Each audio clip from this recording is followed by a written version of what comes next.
Episódio 6, Protagonismo Juvenil. Apresentadores, Mário Farias e Fabi Pedrosa. Juventude, ou melhor, juventudes. Historicamente, sempre foi um status incompleto na sociedade mundial, tendo uma evolução da discussão dessa fase, tão importante para o desenvolvimento humano, muito recente. No Brasil, para sermos mais específicos, muitas vezes essa fase foi tida como perigosa, marcada pela rebeldia ou estampando páginas policiais.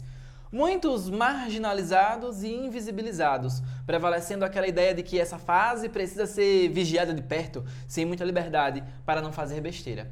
A historiadora brasileira Mary de Prior diz que a juventude é uma idade social historicamente determinada. Mas essa juventude ela pode ser melhor revelada em números. Nós nunca tivemos tantos jovens como antes na história do país. Nos anos 2000, a estimativa era de 28,2%, ou seja, 25% quase ali da sociedade total do Brasil, né? Estima-se que tenhamos um pouco menos de 50 milhões de jovens no país, passando de 21% em 2030 para 16,24% em 2060. De acordo com o Atlas da Juventude, atualmente a população jovem do Brasil é formada por 61% negros, juntamos aqui aqueles que se declaram pardos também, 38% dos jovens brancos, 0,5% dos jovens amarelos e 0,4% de jovens indígenas. Desses jovens, a taxa de conclusão do ensino médio está em 61,8% para negros e 76,8% para brancos. E esse dado ainda sofre quedas significativas, porque a população masculina ela conclui muito menos os estudos do que a população feminina. E se a gente for para o recorte racial, os negros são os que menos concluem os estudos. O que essas informações nos revelam é que temos no Brasil um grande potencial de transformação social, dada a grande quantidade de jovens que estão ingressando na vida pública mais ampla, prontos para atuarem na resolução dos nossos mais variados desafios sociais. E nós, como sociedade, precisamos garantir que essa fase, compreendida no Brasil de 15 a 29 anos, tenha acesso a todo o aparato necessário para a sua formação integral em corpo, mente e espírito. Mas será que estamos avançando nesse debate? Nossas várias juventudes existentes na atualidade são estigmatizadas como a geração do quarto, da internet, da geração neném, que não trabalha e nem estuda, da geração que não socializa através da interação com as gerações anteriores. Temos o choque de gerações. Os adultos que convivem com a juventude, pais, responsáveis e nas escolas, sentem dificuldade em engajá-los para tornar a sociedade melhor. Será mesmo? Vamos conversar hoje sobre como desenvolver o protagonismo juvenil, contar de onde vem esse conceito e como ele está sendo trabalhado nas escolas públicas por todo o Brasil. Inclusive, é um conceito que está inserido na Base Nacional Comum Curricular, nas diretrizes operacionais do ensino médio, que são documentos referenciais para o que vai ser ensinado nas escolas de todo o Brasil. Então vamos lá, né? Vamos nos apresentar. Olá, eu sou Fabi Pedrosa, sou mãe da Lara, CEO da Traço, trabalho com a implementação de políticas públicas que combatem as desigualdades sociais há mais de 20 anos e nos últimos 7 anos venho trabalhando com o terceiro setor na implementação de políticas públicas de educação. E tenho um propósito de vida de trabalhar sempre para a gente ter um mundo mais igualitário, com menos desigualdades e oportunidades iguais para todos. Olá, eu sou o Mário, eu sou um jovem professor, geógrafo, especialista em educação e políticas públicas. Eu trabalho há mais de 10 anos com a educação, desde 2019 coordenações de protagonismo juvenil na Paraíba. Estou trabalhando na Traço como especialista em projetos voltados para protagonismo juvenil e venho desenvolvendo há alguns anos o meu projeto de vida, que é me conectar com jovens de todo o Brasil e ajudá-los a descobrir o seu protagonismo. Muito legal. Então é sobre isso que a gente vai falar hoje, né, Mário? O que é essa história de protagonismo juvenil?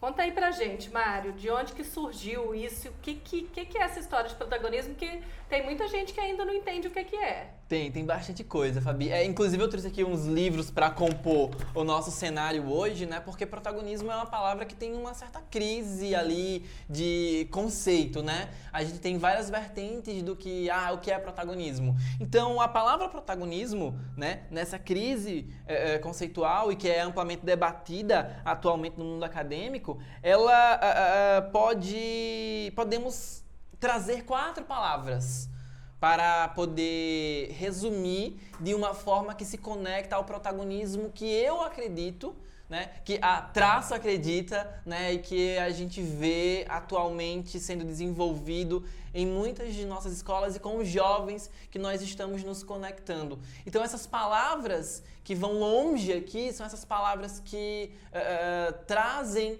uma construção conceitual para um protagonismo que está pautado aí na sua atuação social. Então eu vou ler aqui essas palavras. Por exemplo, a primeira palavra é participação.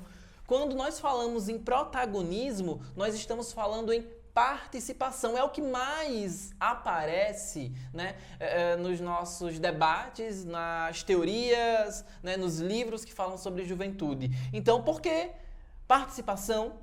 Nós estamos lidando com uma fase de transição da criança para a adolescência até a fase adulta.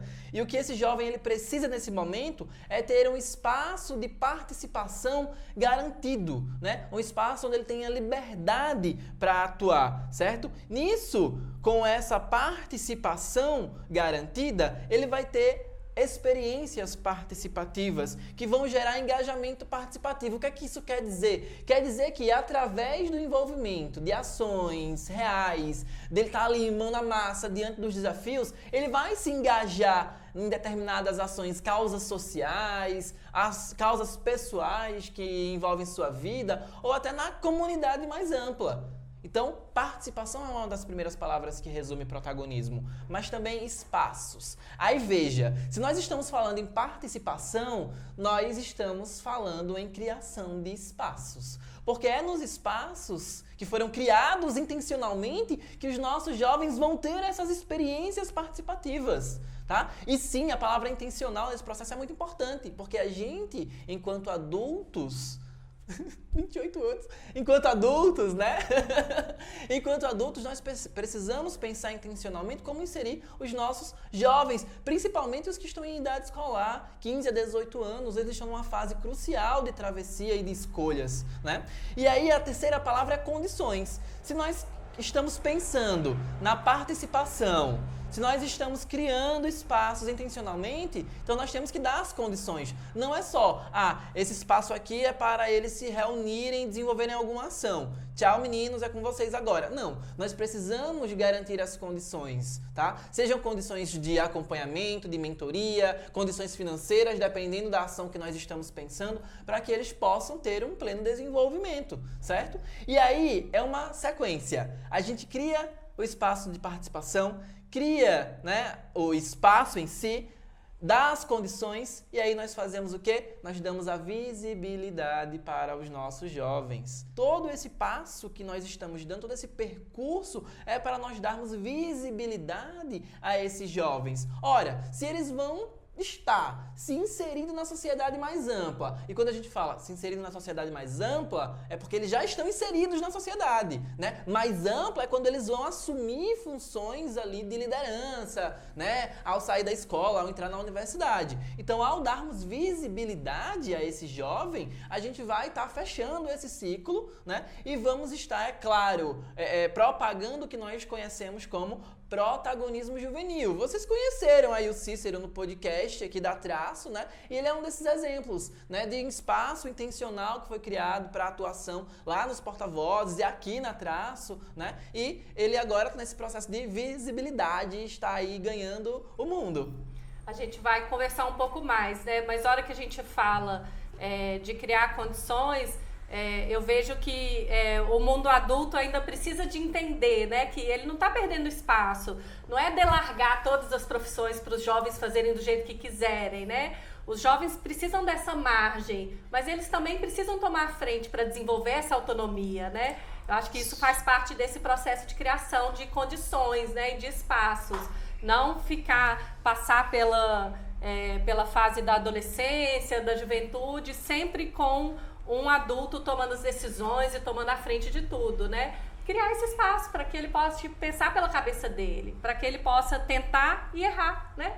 Pode errar, tá se aprendendo a viver, né? Tá se aprendendo a ir para o mundo. Então não tem problema errar. Então é muito legal a gente falar disso, né? Que eu acho que é um conceito novo, né? Nas gerações anteriores a gente não tinha essa preocupação de vamos criar espaços para os jovens ocuparem. Não, era só assim, adulto fala, o menino obedece. Isso, né? e quando participava, era aquela participação simbólica, né?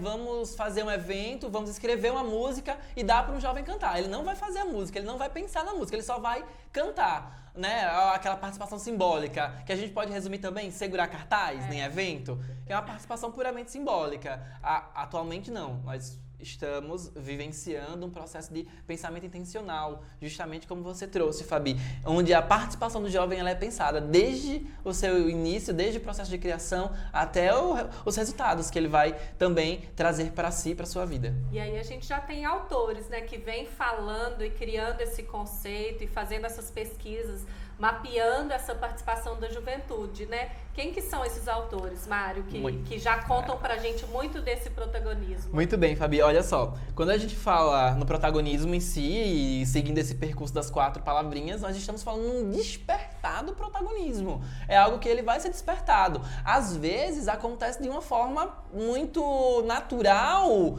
mas um natural que é diante das dificuldades da vida, né? Um natural que não é muito, digamos assim, saudável. A gente se vê diante de um problema, de um desafio, ou usando aqui um jargão atual dos jovens, né? Ou vai ou racha, né? Então, o jovem ele se desenvolve em alguns momentos por conta da necessidade. Mas existe, né, por meio dos autores, todo esse percurso que foi falado, de criação de espaços e condições. Para isso, eu gostaria de destacar aqui um dos percursores do protagonismo juvenil, que foi o Antônio Carlos Gomes da Costa, né? O Antônio Carlos Gomes da Costa, a Maria Adenil Vieira, eles têm um livro, que inclusive eu trouxe o livro aqui, né? Que é Protagonismo Juvenil, Adolescência, Educação e Participação Democrática. Esse livro, surgido lá por volta dos anos 2000, gente, ele traz conceitos importantíssimos sobre a ideia de criação de espaços e condições. É um dos conceitos que o Antônio Carlos utiliza, que é utilizado até hoje, né? Que é o segundo autor que eu vou citar, que é os autores, que é o Paulo Carrano e o Juarez Dairel, né? Ligados à Universidade Federal de Minas Gerais. Inclusive tem um observatório da juventude incrível lá na universidade. Eles tratam também da criação de espaços de experimentação da juventude, para que eles possam compreender, né, entender a sociedade e atuar nessa sociedade. Então, o Antônio Carlos Gomes da Costa, ele traz esse conceito de participação e também a importância da atuação dos educadores nesse processo de apoiar o jovem nessa sua travessia da heteronomia à autonomia. Uma heteronomia é aquela fase onde o jovem está ali alcançando uma idade adulta, mas em certo momento ele tem idade suficiente para fazer isso aqui. Em outro momento, o pai, o responsável, o professor diz, você não tem idade suficiente para fazer isso aqui. E ele fica naquele, gente, eu sou o quê? Eu posso ou eu não posso, né? Então é uma heteronomia, né, ali. Até a autonomia, que é a autonomia da vida adulta mais ampla. Já o Carrano e o Juarez Dairel, eu trago esse livro aqui que é Juventude e Ensino Médio. Nossa, esse livro, ele traz esses conceitos de experiência participativa, os conceitos de engajamento participativo, que é o que corrobora com as falas de Antônio Carlos, né, sendo um dos percursores do protagonismo juvenil. E o interessante é que ele não fala em nenhum momento protagonismo juvenil, mas todas as ideias e os conceitos que eles trazem aqui é da inserção do jovem na sociedade mais ampla. E o protagonismo é isso, é o que nós trabalhamos, é o que nós queremos, é a atuação do jovem na sociedade. O que eu vejo, assim, né, eu tenho 44 anos já, é que esse ainda é um conceito muito recente, né? Eu só fui conhecer esse conceito de protagonismo quando eu fui trabalhar com o ensino médio integral, né, que é um modelo pedagógico, educacional, que já está há mais de 20 anos, começou lá em Pernambuco, e foi baseado muito nessas ideias de Antônio Carlos Gomes da Costa, né? E eu fiquei encantada, assim, porque realmente era um conceito desconhecido para mim. E muito do que eu vejo desse julgamento, né, do mundo adulto, dos pais responsáveis, do pessoal das escolas que não entendem essa juventude, né? Falar, agora são geração do quarto, né? Os filhos só ficam trancados dentro do quarto, conversando pela internet, né? Não desenvolvem a sociabilidade.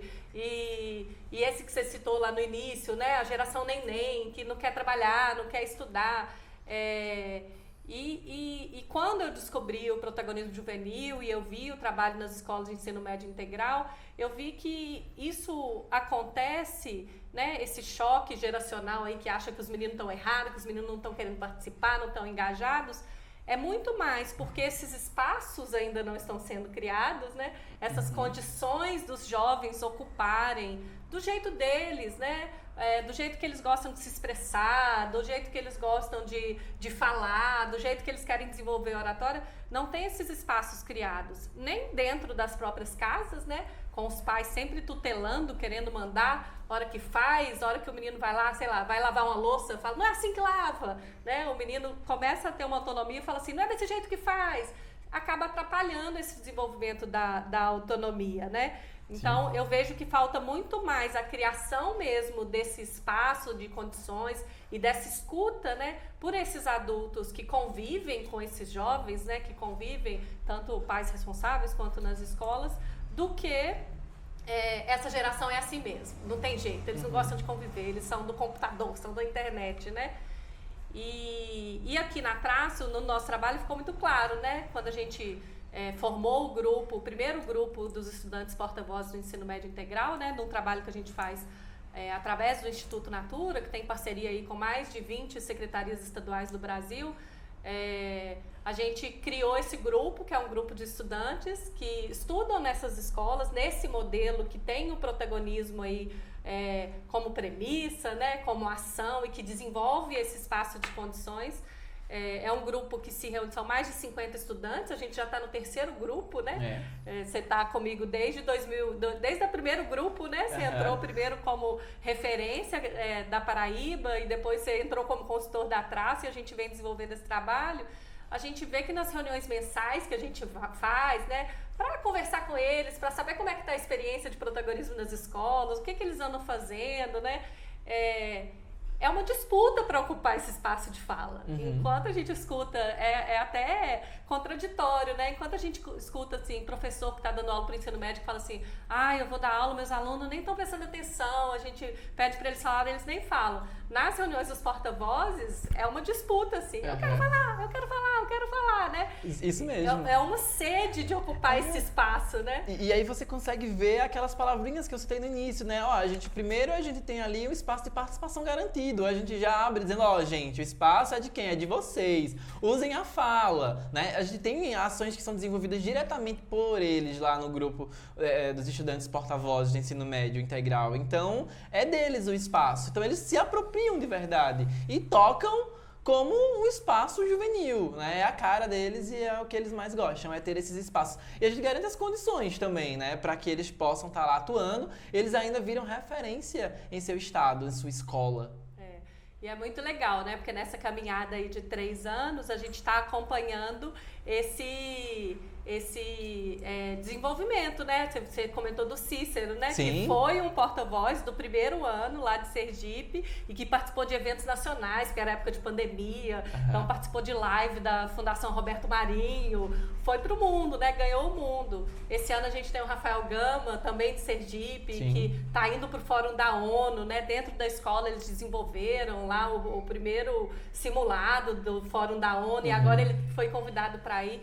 Então a gente vê a potência que esses meninos têm, né? A potência que essa juventude tem e que a gente tá perdendo muita gente nesse caminho aí por não criar esses espaços, né? Por não ter esse movimento de aprendizado mesmo dos adultos, né? Dessas pessoas que estão juntos. E eu fico muito feliz da gente encontrar esses espaços nas escolas públicas do Brasil, né?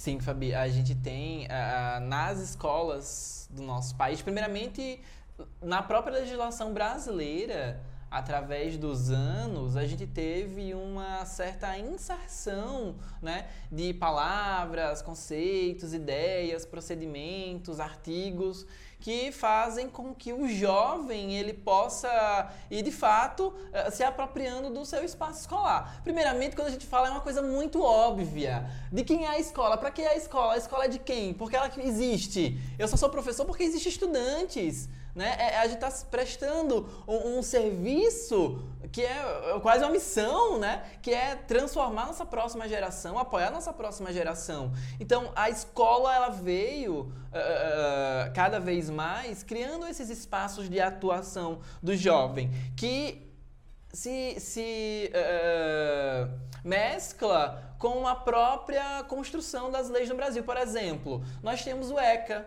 o Estatuto da Criança e do Adolescente, né, que tem a seguridade de vários direitos e deveres da criança e do adolescente, porém, né, esse adolescente que lá está no ECA, ele também já é considerado um jovem. Né? Nós temos, por exemplo, no ECA, o jovem, ele é considerado adolescente entre 12 e 18 anos de idade no Estatuto da Criança e do Adolescente. Inclusive, teve como redator o Antônio Carlos Gomes da Costa, né? Um dos percussores do protagonismo no país. E temos o Estatuto da Juventude. O Estatuto da Juventude traz que a idade, de acordo com a lei, é de 15 a 29 anos de idade. E aí a gente tem uma coisa muito curiosa, Fabi. Se o Estatuto da Criança e do Adolescente é da criança e do adolescente e o Estatuto da Juventude é do jovem, a partir de 15 anos, ele se sobrepõe em uma idade muito peculiar.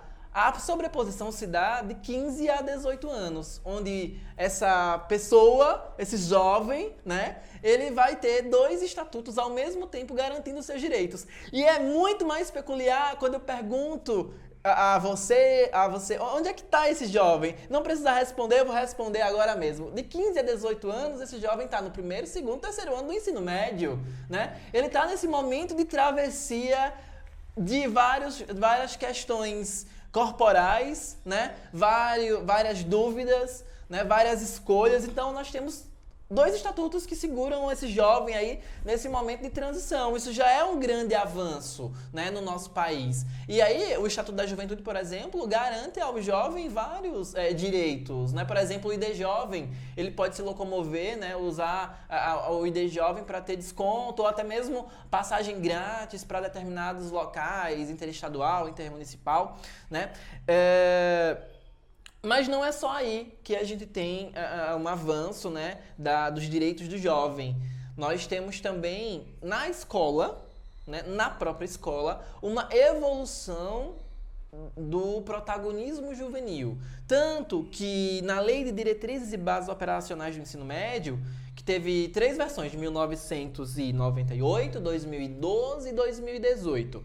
E a gente vem observando a palavra em si, protagonismo, surgindo no texto. Né? Em 1998 não tinha protagonismo juvenil no texto. Ele trazia no texto a importância da escola formar o jovem para sua atuação na sociedade. Mas era só isso. Né? E aí a gente vai tendo uma evolução. Em 2012, nós já tínhamos, né, no país uma certa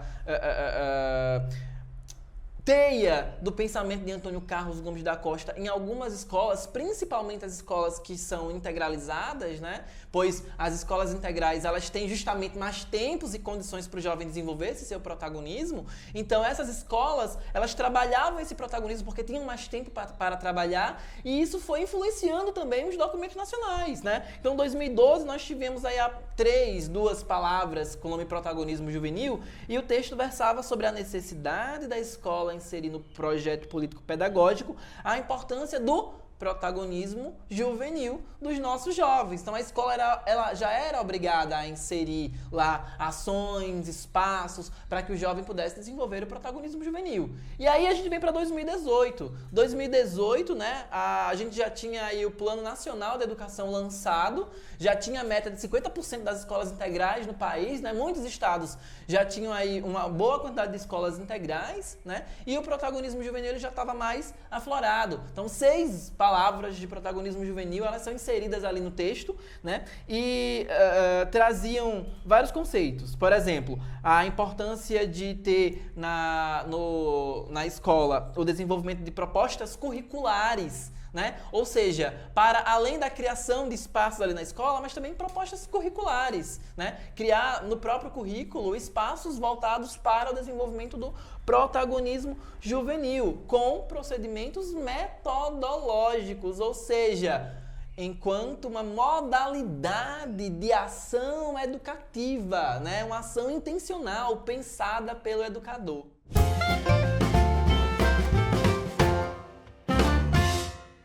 A gente vê assim que essa institucionalização, né, dessa preocupação com os direitos da juventude, ela já vem de um tempo, né, Mari? Ela já vem sendo falada e documentada há um tempo. Mas na prática a gente ainda tem poucas ações, né? Isso. A gente tem poucas coisas acontecendo de fato e dando esse espaço para o protagonismo, né?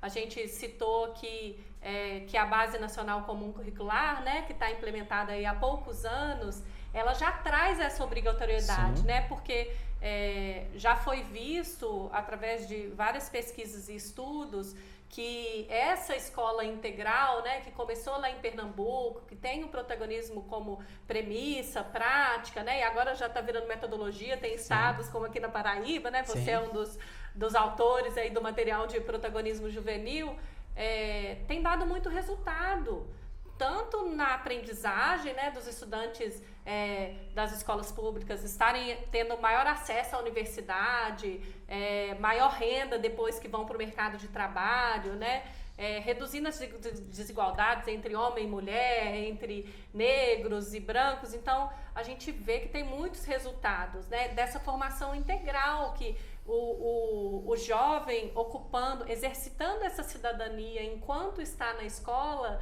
ele chega muito mais preparado para esse mundo adulto, né? Para esse mundo do trabalho, né? Para esse mundo do empreendedorismo, do que ele quiser ser, né? Porque ele já vai ter passado por experiências onde ele pôde errar ali dentro da escola, né?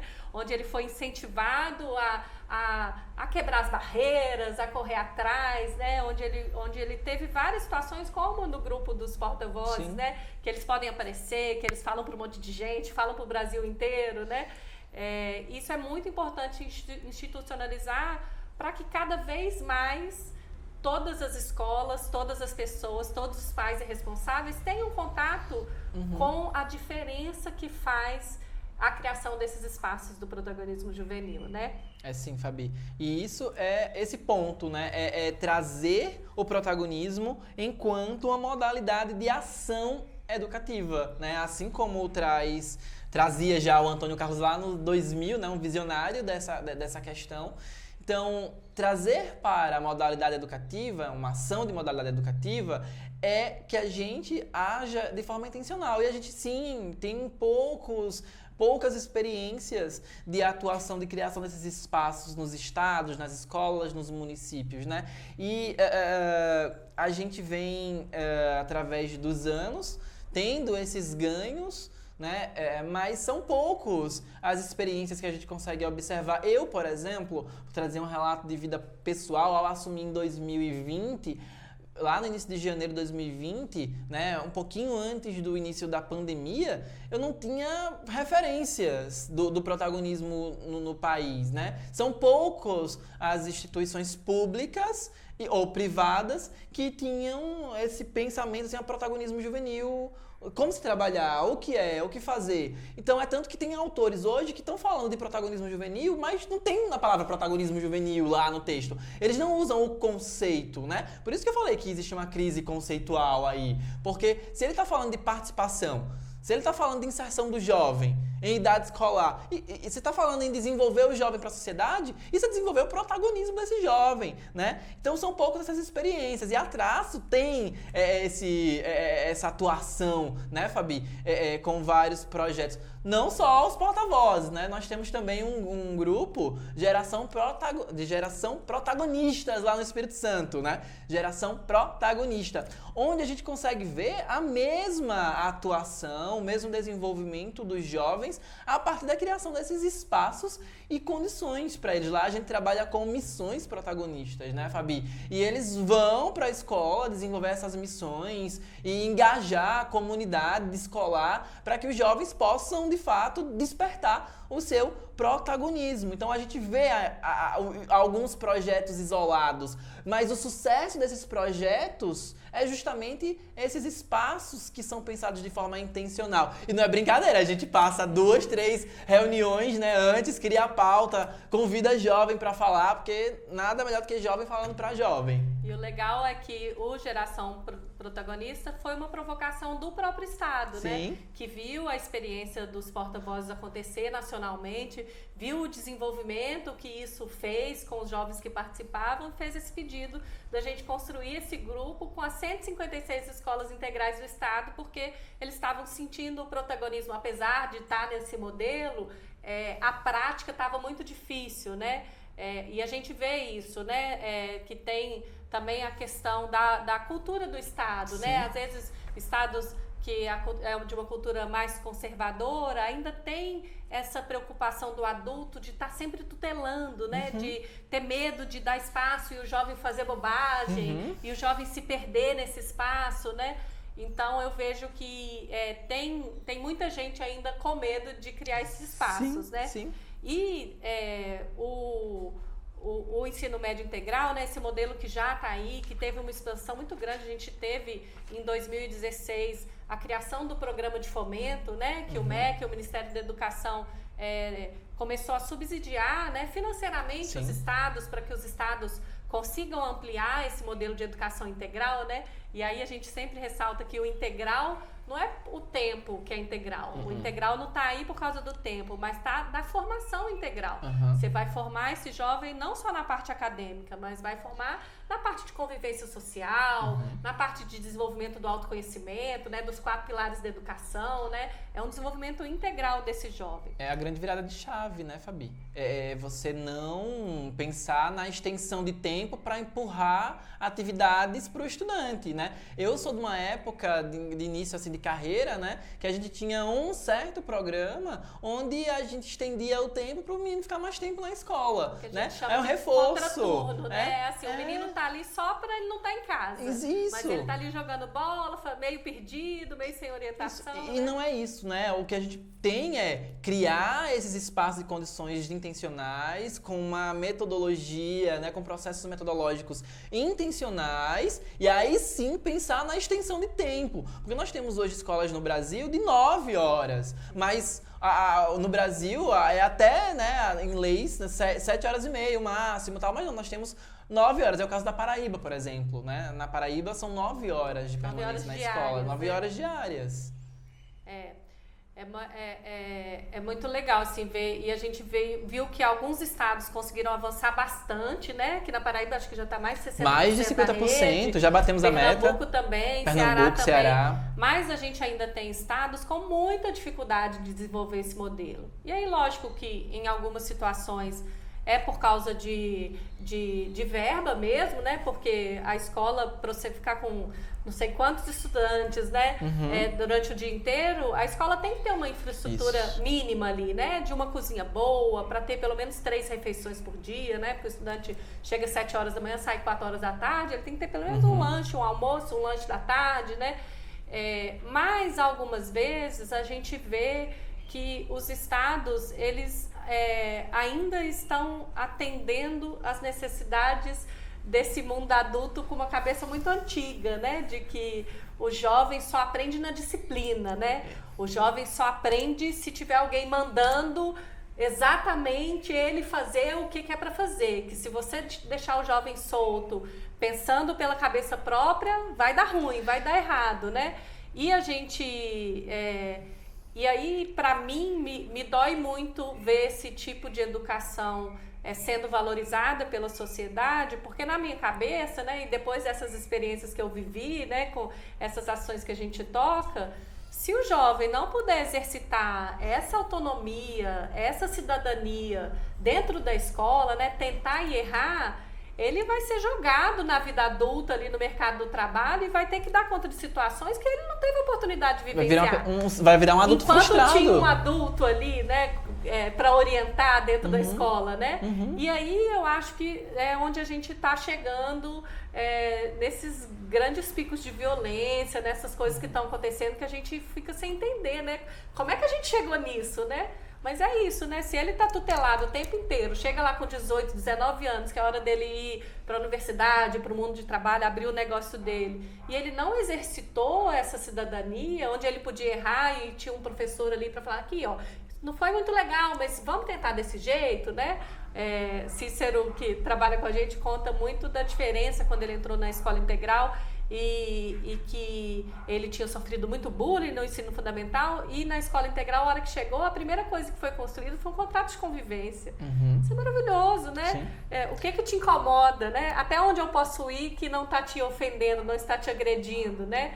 Pensa uma vivência dessa com 14, 15 anos, o aprendizado que esse estudante, esse jovem vai ter, de hora que ele entrar no mundo do trabalho, no escritório, trabalhando com um monte de gente e ver os conflitos acontecerem, e fala, peraí, gente, vamos sentar aqui, vamos fazer os nossos acordos, né, de como é que a gente faz para essa convivência ser positiva e agradável para todo mundo, né? Justamente, porque a escola sendo esse primeiro espaço de imersão na sociedade, é nela que a gente vai garantir um processo de sociabilização. É lá onde ele vai ganhar esse processo de sociabilização através do contato com várias outras pessoas. E nós temos espaços de sociabilização nessas escolas que refletem o que é o protagonismo, né? A gente vai ter, mais pra frente a gente vai falar um pouco mais sobre, né? Mas a gente vai ter clubes, liderança de turma, grêmios estudantis, espaços onde eles vão ser convocados a liderar outros jovens da mesma idade que eles, né? Isso vai preparando eles para a sociedade mais ampla. Pensa, já aprende a ser líder. Quem me dera ter tido isso quando eu passei pela escola. Eu fui do Grêmio, eu era da parte de comunicação. Eu fui do Grêmio também, mas era um Grêmio meio velado, meio segura cartaz. Não, a gente não poderia escrever algumas coisas que a gestão brigava.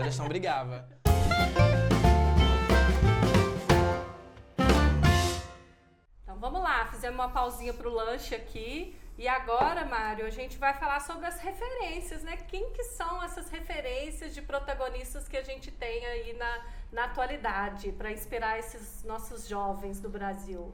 Muito bem, Fabi. Nós temos, né, várias referências, seja globais ou do próprio Brasil, né? Nós temos um país que tem vários jovens aí que estão atuando nas próprias mídias, redes sociais, né? Que dá uma projeção muito grande para a atuação desses jovens que estão evidenciando desafios na sociedade e estão ali tentando levar as soluções, né? Vamos do global para o local em termos de Brasil. Globalmente, né, eu tenho duas referências, inclusive femininas, né? Eu acompanho muito a Malala, né, a história da Malala, o ativismo da Malala para o direito à educação das meninas do seu país, né, do Paquistão. É muito forte, né, a história da Malala. Inclusive, nós temos um livro, né? Um livro muito interessante, né? Que é a história dela. E é muito simples de início, né? Se conecta com a história de muitos jovens do nosso país, do nosso Brasil, principalmente aqueles em zonas de mais vulnerabilidade social. Mas, ao mesmo tempo, é muito potente, porque mostra como uma jovem, através do desejo de estudar, né, e tendo essa privação, ela conseguiu vencer vários desafios, né? Infelizmente, hoje privada de voltar ao seu país, né, de origem, mas ela ganhou o mundo, criou o Instituto Malala, se graduou, né, em uma das universidades mais conceituadas de Londres, Oxford, né, e está aí hoje sendo esse exemplo de força, né, para o mundo inteiro. Temos a Greta Thunberg, né, a ativista ambiental. Então, a jovem sueca, né, que vem estampando aí as páginas do mundo quando se fala de meio ambiente. Ela acabou de lançar o livro do clima, né, um sonho lá dela de lançar um livro do clima e de alertar cada vez mais as pessoas diante do que nosso planeta está vivendo, né? Ela tem um movimento que é Sextas-feiras pelo Clima. Ela não vai para a escola na sexta-feira, ela diz, olha, eu vou para a escola para quê se eu não vou ter futuro? Então, hoje a minha aula vai ser na frente do parlamento. E ela vai para o parlamento, né, sueco, e lá ela leva um cartazinho, né, com dizeres todos pelo clima. E isso fez com que ela tivesse vários seguidores e virou também um fenômeno nas redes, discursou na ONU, virou a personalidade do ano na revista Times, né? Enfrentou, né, Deus e o mundo, políticos, né? E hoje vem levando essa mensagem para o mundo. E eles ganharam as redes sociais, né, de forma mundial. E nós temos jovens no Brasil também que ganharam essas redes sociais e são influência para outros jovens. Para mim, por exemplo, eu sou uma pessoa que carece muito de ter referência, sabe?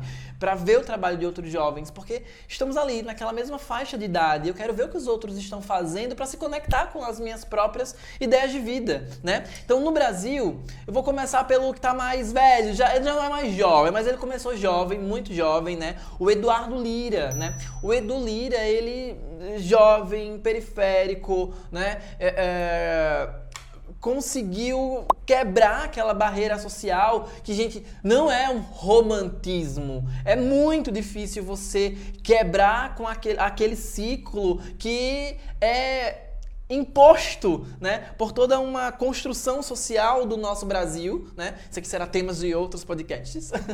Então ele conseguiu vencer esse ciclo, entrou na universidade, desenvolveu um projeto voltado para os jovens, né, que é o Gerando Falcões. É claro, tem toda uma história antes disso, mas ele criou esse programa Gerando Falcões, que faz com que o jovem tenha uma certa ascensão social por meio da criação de espaços e condições para que esse jovem possa desenvolver ali suas habilidades de sociabilização e tudo mais, né? E expandiu para o país inteiro, ele quer expandir para o mundo inteiro. Hoje ele tem um trabalho também na favela Marte, né? Ele diz também que o homem, ele antes de chegar na Lua, né? Antes de chegar na Lua, as favelas vão virar peça de museu. É uma frase que ele sempre usa, né? E também ele tem o jargão, vai que dá, né? O Eduardo Lira, ele vem influenciando vários jovens do nosso país. Eu sou um exemplo desses. Temos a Tixai Surui. A Tixai Surui é uma jovem ativista indígena, né, que luta pelo direito do seu povo, o povo Surui. Ela, inclusive, ela fez um discurso na COP. Depois, inclusive, sofreu já perseguição por conta desse discurso que ela fez na COP, né?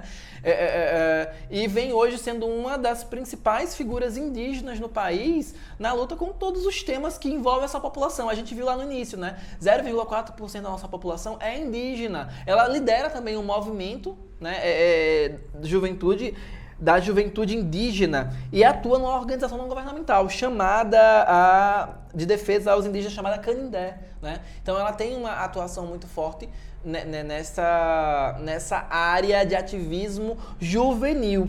Para encerrar, eu queria citar mais uma que é a Mídria. Eu venho acompanhando a Mídria. Mesmo um pouco antes dela ganhar um pouco as redes, ela hoje trabalha na Choca, sabe? E ela gosta de poesia, do slam, é um gênero literário. E ela acabou de se formar em ciências sociais.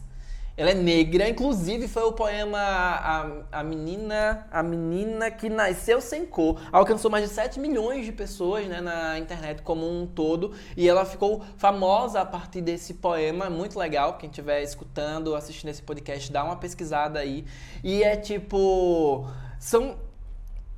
A Mídria é uma referência para as mulheres jovens negras no país, né? É assim que ela deve se enxergar, acredito, e assim como eu a enxergo, né? Então são esses jovens que vão compondo, assim, o meu repertório. Existem vários outros, né? Se eu for começar a citar aqui, existem vários outros, mas são esses jovens que vêm compondo esse meu repertório, né, de referência juvenil brasileira. Muito legal essas referências, né, Mário? Mas eu escuto essas histórias, né, de dificuldade, assim, já é tão sofrido, né, para chegar, né? o Eduardo Lira, a Malala, são histórias de tanto sofrimento para chegar onde estão, de terem voz, de serem escutados, que eu fico pensando que esse não pode ser o objetivo que a gente quer, né? Não é onde a gente quer chegar. Porque a gente vê nas ações que a gente faz com essas escolas públicas pelo Brasil que cada jovem tem potencial para ser dono da sua história, protagonista da sua vida e correr atrás para melhorar a sua vida, para ter a escalada social, né? Se os pais tiveram uma vida mais sofrida, que eles consigam ganhar mais, consigam ter mais qualidade de vida, né? E eu acho que é atrás disso que a gente tem que correr atrás, né? É disso que a gente está falando, né? Dessa importância de que a sociedade mude essa cultura mesmo, né? Que abra os olhos para essa possibilidade da gente dar o espaço do jovem ser o protagonista, do jovem exercitar essa cidadania e essa responsabilidade ainda na escola, através de políticas públicas, né, institucionalizadas, que você consegue atingir milhares de jovens quando você tem uma política pública institucionalizada, né? E que a gente não viva mais de exceções, né? Exatamente. Um ou outro que a gente tem que pontuar, que se destacam depois de muita luta, né? Que isso seja uma regra, Exatamente. Que todo jovem possa ser protagonista. Já temos, né? inclusive, uma frase montada: protagonismo não pode ser exceção, tem que ser a regra, né? É a inserção social desse jovem. Muito bem. Isso aí. Então, e aí, acho que com isso a gente vai aqui para ir para o encerramento, para a conclusão dessa nossa conversa, né? Já começamos, né? Tem algum lugar? Qual que é o caminho que você acha que a gente pode seguir para a gente ter esse espaço de protagonismo para todos os jovens, para a gente não ter mais só essas exceções? Olha, Fabi, a gente precisa cada vez mais criar espaços e condições para o desenvolvimento desse jovem. Nós já temos toda a fundamentação teórica, iniciamos todo o trabalho legal brasileiro, ECA, Estatuto da Juventude, diretrizes operacionais, BNCC, temos o processo de integralização das escolas no Brasil, né? Temos aí programas governamentais sendo lançados para prever essa integralização, que garante mais tempo para os jovens, certo? Então, o que nós precisamos é ampliar esses espaços e tempos de participação, certo? Porque, veja só, com tudo isso aqui que a gente citou, né? A gente tem, por exemplo, vou citar grêmios estudantis. Nós temos mais de 180 mil escolas brasileiras. Grêmio estudantil é instituído desde a época de Sarney, 1985, 87, por aí, né? Sabe quantos grêmios nós temos no Brasil ativos, de acordo com o censo de 2022? 10% de grêmios nesse total de 180 mil. É o que dá 20 mil, quase 20 mil grêmios. Ok, nossa, tem muito. Tendo em vista que nós temos 180 mil escolas, não é muito, né? É muito pouco, sim. Para isso a gente precisa pensar em como fomentar esses espaços, porque o estudante, ele não vai chegar na escola sabendo que tem que criar um grêmio estudantil para ter direito e voz, não. Ele precisa ser ensinado, acompanhado, conduzido, apresentado ao que é um grêmio, né? Aí a gente vê, tem muitas escolas que o estudante ele tem líder de turma, mas aí a gente vai na escola e chega lá e diz, você é líder de turma? Sou! E como foi? O gestor foi na minha sala, eu era a pessoa que mais falava, e aí ele disse, olha, você vai ser o líder da turma, pode ser? Aí você pode! E a turma não vota nele. A turma tá aprendendo que democracia é uma ditadura? Você escolher a pessoa? É a parte mais legal, né? Que é a parte democrática. Onde tá o debate? Onde tá, né? O que é que você vai fazer para ser líder da turma? Né? Onde é que tá o processo eleitoral, a votação? Nós temos na escola, através da liderança de turma, do Grêmio Estudantil, um processo no qual a gente vai estar apresentando ao jovem o que é a democracia, né? E nós precisamos muito no nosso país aproveitar todos os espaços possíveis para fortalecer a nossa democracia, né? Então a escola, ela é um espaço, né? Principalmente as que estão em processo de integralização, não que as escolas de tempo parcial, né? Elas não venham a ter esses espaços e condições. Nós temos mais tempo nas escolas integrais. E aí é onde a gente vem para os professores, para os educadores. O protagonismo é uma ação de modalidade educativa. Então a gente precisa pensar intencionalmente como vamos desenvolver esses espaços, tá? De atuação juvenil. Precisamos inserir em nosso processo metodológico, em nosso planejamento, né? Essas ações que venham a trazer o jovem para atuar ativamente ali no processo, certo? Então, são com esses espaços da escola, que como já falamos aqui várias vezes, é o processo inicial de imersão na vida pública, que a gente vai garantir esse processo de experimentação do jovem, né? E vai fazer com que ele venha a desenvolver desafios na sociedade. Nós temos escolas, Fabi, por exemplo, vou citar alguns exemplos, né? Escolas que são técnicas, por exemplo, que elas têm disciplinas específicas para o jovem fazer intervenção na comunidade, através do curso que a escola oferta, né? Ou pensar em como criar uma empresa que tenha uma finalidade social a partir daquele curso que ele está desenvolvendo. Isso é pensar protagonismo, é pensar na inserção do jovem. Já impactando a sociedade ainda dentro da escola, né? Exatamente, porque é isso que a gente precisa fazer, né? Com que o estudante entenda que ele já está na vida pública, ele já está na sociedade. Na escola ele tem aquilo que você fala sempre com a gente, ó, aqui é um espaço seguro e vocês podem errar, né? Depois, na sociedade mais ampla, já é mais complicado, o cinto aperta, né? A gente fala, né, que a escola é o primeiro lugar de sociabilização, né? Porque até a criança ir para a escola, ela tá convivendo ali só com os pais, com os parentes, com os amigos mais próximos, né? Com quem é ali do mesmo...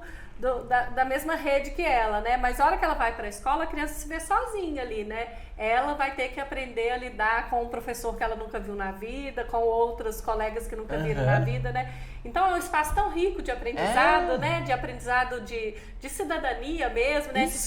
De entender o processo democrático através de uma eleição de líder. São tantas oportunidades que o espaço escolar ali pode ter, sendo integral ou não, né? Mas eu sempre gosto de lembrar que é quase que só o Brasil no mundo inteiro que tem essa escola de tempo parcial, né? Sim. Que são 4 horas só, porque no mundo inteiro o estudante fica de 6, 7, 8, 9 horas na escola, assim. Então, a gente ainda tem esse atraso, né? Porque o foco ainda está muito no... faz prova, né? Faz prova, passa no vestibular. A excelência acadêmica. Mas onde está o pensamento do que a sociedade do século XXI precisa, né? Esquece que esse jovem vai para o mundo daqui a pouco, né? Logo ali na frente. Estamos privilegiando os sonhos deles. Onde é que está o sonho do jovem na escola? Por isso que a escola vive essa crise, né? De, eu não quero ir para a escola não faz... não faz sentido para mim, não faz sentido para mim. Inclusive, Fabi, um dos espaços que eu mais gosto na escola é os clubes de protagonismo, né? Os clubes de protagonismo onde o estudante, ele tem um espaço reservado para ele conseguir desenvolver alguma coisa que ele tem de habilidade. Eu sei dançar, eu sei cantar, eu gosto de pintar, desenhar. E ele reúne jovens com esse mesmo interesse, né? E vão juntos criar e desenvolver essas várias ações e projetos, né? Que vai fazer referência com seus sonhos, com seus projetos de vida. E aí, pontuando que nos clubes não tem professor mandando o que o clube vai fazer, indo lá na frente falando o que o clube não. É o estudante protagonizando o seu primeiro teste social ali, de opa, eu sou responsável, né? Exatamente. E negociando ali com a gestão e com os professores das necessidades para desenvolver as ações daquele clube, né? Exatamente. É muito legal mesmo os clubes de protagonismo. Então vamos lá, Mari, vamos indo para o nosso encerramento aí, né? E falar um pouco de onde a gente quer chegar, né? E do que a gente precisa, assim. Eu penso que para a gente ter, né, esse protagonismo, essa oportunidade, esse espaço do protagonismo para todo mundo, a gente precisa de realmente ter esse mundo adulto voltado para uma mudança cultural, né, uma mudança comportamental, né, de escuta e de dar chance, né? Dar chance para o jovem ocupar. Ele tem potencial, ele dá conta, a gente já tem experiência comprovada de trabalhar com muita gente e ver que eles dão conta, mas a gente ainda vê, nós dois, né, principalmente, que os adultos ainda atrapalham bastante. Esse espaço. Olha, eu né? costumo dizer, você muito sabe que eu gosto de trabalhar muito com jovens, eu prefiro os jovens do que os adultos. Porque os jovens, a gente lança um desafio, ele vai lá e resolve. Os adultos, a gente lança um desafio, ele cria mais desafio, né? E aí eu acho que para isso acontecer, institucionalmente, lógico, a gente tem que trabalhar com formações para professores, para gestores, para eles entenderem disso tudo que a gente conversou hoje, né? Para eles entenderem que existe isso, eles entenderem que isso já foi testado, já tem bons resultados, está trazendo uma convivência mais positiva dentro das escolas. A gente já tem aí dados de redução de violência de município, que reduziu 40% a violência do município quando a escola integral está ali. Então, a gente já tem tanta coisa boa a partir disso que, para mim, não faz sentido mais esse medo de deixar o jovem ocupar o espaço dele. Isso mesmo. E a gente tem essas experiências, né, Fabi? A gente vai caminhando, vai tendo essas experiências e vai vendo que existe, né, aqui e ali aquelas pessoas que questionam: mas o protagonismo e por quê? E assim, legalmente, a gente precisa trabalhar o protagonismo juvenil, né? Legalmente, devemos trabalhar, mas as escolas, né, com várias questões, N questões, não estavam atuando ou não buscam atuar para esse despertar intencional do protagonismo dos estudantes. Mas aí a gente vai com a formação, a gente vai com o aprofundamento na temática, a gente leva a jovem para contar sua experiência de vida, a gente pensa num processo de integração entre a idade adulta e a juventude. Isso vai sendo quebrado, né? E a gente vê o potencial transformador do ensino médio integral e do protagonismo juvenil na sociedade. E eu acredito muito que essa transformação na escola, ela acaba impactando dentro de casa. Sim. Ela acaba impactando os pais, porque os pais também acompanham essa mudança de comportamento do filho, né? Aquele filho que não conversava, que ficava mais lá isoladão, a hora que ele entende que ele pode, que ele tem, que ele consegue, que ele é competente para fazer aquilo, né? Ele consegue conversar melhor com os pais, né? Sim. Ele consegue trazer o que ele está aprendendo na escola para casa, né? Mas eu acho que a gente não chega lá, né, Mara? Atrás, pelo menos, a gente está trabalhando para isso aqui, né? A gente chega lá sim, Fabi. A gente precisa ter coragem de se lançar nesse mundo, né? Ter coragem de se lançar e lançar os nossos meninos, né? Lançar eles nos vários desafios que a sociedade impõe sem medo, né? Sem medo, não medo de errar, né? A gente erra e a gente aprende bastante, mas sem medo de eles não darem conta do serviço, né? Eles não vão flopar. Eu tenho certeza disso. E é disso que fala um poema muito interessante que a gente vai já citar aqui para encerrar essa nossa conversa. Então tá bom, então vamos lá. Vamos lá? Olha só, Mário Quintana, né, ele tem um poema e o poema é da seguinte maneira: a vida ela é tão bela que chega a dar medo. Não o medo que paralisa e gela, estátua súbita, mas esse medo fascinante e fremente de curiosidade que faz o jovem felino seguir para frente, farejando o vento ao sair a primeira vez da gruta. Medo que ofusca, luz, cúmplicemente as folhas contam-te um segredo, velho como o mundo. Adolescente, olha, a vida é nova. A vida é nova e anda nua, vestida apenas com o teu desejo. Aí eu vou comentar para finalizar, porque é isso que a gente busca com a atuação traço, com a atuação sociedade, com a minha atuação enquanto professor, com a sua atuação enquanto ativista das políticas públicas que fazem sentido para a nossa sociedade, que é apresentar para esses jovens todas as possibilidades, todas as experiências, né? E como um guarda-roupa de experiências, entregar para ele, para que ele vá se vestindo de acordo com o que ele vai aí trazendo para sua vida, com o que ele está querendo enfrentar e vivenciar na vida. Ele vai se vestindo das oportunidades e experiências. Isso aí, bora lá, por mais oportunidades. Simbora!